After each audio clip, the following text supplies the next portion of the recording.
Here is a 2003 Yamaha 50 horsepower. I purchased this engine from a man who got the whole power head rebuilt, and he ran it for a little bit and the motor took a crap on him. Got paid $3,000 for a power head rebuild, and apparently they didn't bore out the cylinder, and the middle cylinder has low compression. And I'm going to be taking the motor completely apart because I'm going to be parting it out, and we're going to see how the inside looks like. Looks really clean. Apparently it's supposed to have new pistons and a new crankshaft. We're going to see. Pretty curious what it's going to look like inside. It's getting dark here, and when I'm going to be recording this, it's going to be pretty dark, but I'm going to get some lighting on it. And that's it. We have a vacuum hose. Okay.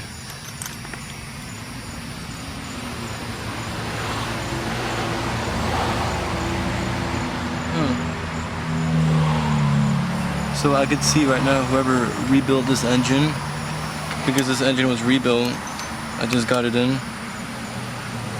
You could see that there's an O-ring right here. There's no O-ring and no O-ring, and if you don't have an O-ring, you can be getting air into the carburetors and to the engine, and it's not going to be working properly. It's coming along easy.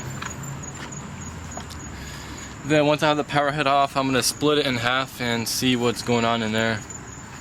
So, move on to the next step.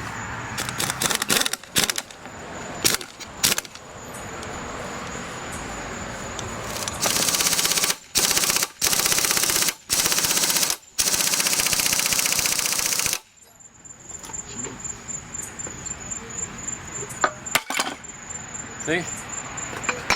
Popped off just like that. Okay, so this is where I'm at right now. Slowly taking stuff off. Just wanted to give a little update. Took the brain box off, and I'm gonna be taking all the electronics off, make sure everything's out. And once all that's off, I'm gonna start pulling.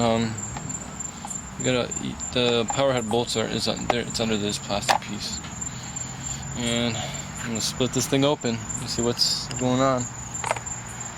Okay, so here we are. I got all the electronics is off. I gotta take off the fuel pump. Still have a few little knickknacks I gotta take off, but then I have to unscrew the power head off. But this is where I'm at right now. Getting close.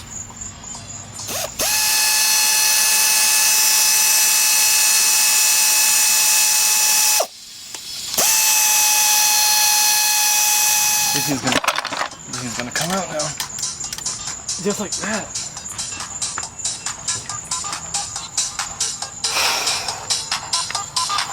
Here's the power head gasket, and they did replace that. That was replaced. Okay, so here we are. We separated. This is a parts and trim.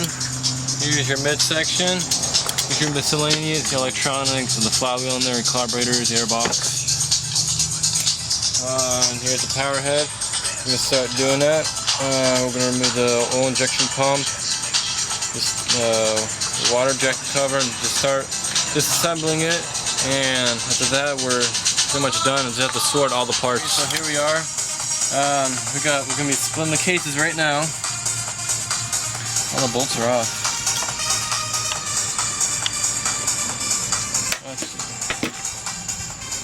I'm gonna flip it upside up. You got a good view on it?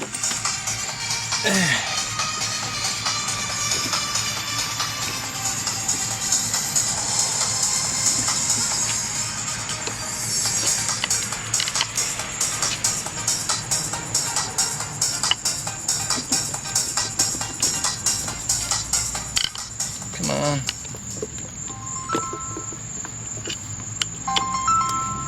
My phone ringing. Stop calling me, peoples. Look at this thing. Come on, pistons. Come on. Hey. Ooh.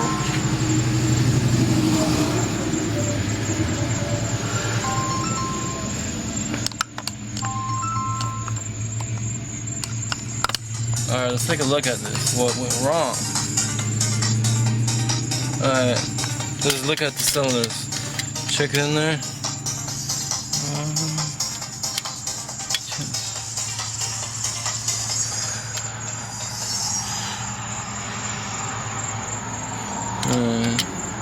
Wait, let me put this on the ground. Take a look at the piston.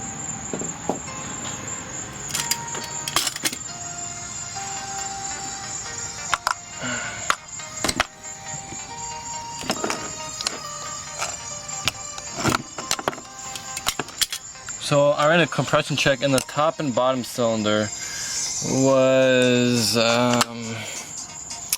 what was it? It was 140. The top one and the bottom one 135, and the middle one was just at 20 psi.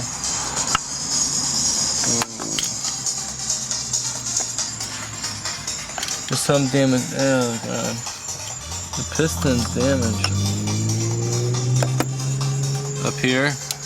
Do you see that? We got some damage right there. A lot of gouges on the side of the piston. Okay, so here we are. Where everything's completely taken apart. I'm gonna leave the block together. We took the crank out, and my assumption on this engine, the shop they did. The only thing I've seen that they didn't do correctly is there was 2 O-rings missing on the carburetor, and only put 1 O-ring. Everything else looked good, except there's a missing bolt on the water jacket, which I put back in. But what the conclusion is, what went wrong is engine is it lacked lubrication, and it scorched the middle piston, and the top and bottom they're a little bit scorched, but not as much. But the cylinder walls in the block, they're still good, and I hope someone could rebuild this block so I could go back into use. But yeah, another thing, if you have a oil injected outboard, you want to disable the oil injection system, because as you can see, we have the whole motor apart, and this could happen to you. An oil injection pump probably went out, and it lacked lubrication, and it scorched the pistons. That's why I had low compression. And this is your conclusion if you don't disable your oil injection pumps, because if they go out, your motor will go out. This is what it looks like. This is what we ended up with. The block, the crank, I have it over there in the cloth. We got a box of parts right here, organized with the bolts and everything. We have the midsection right here, and we have the power till and trim. Yep.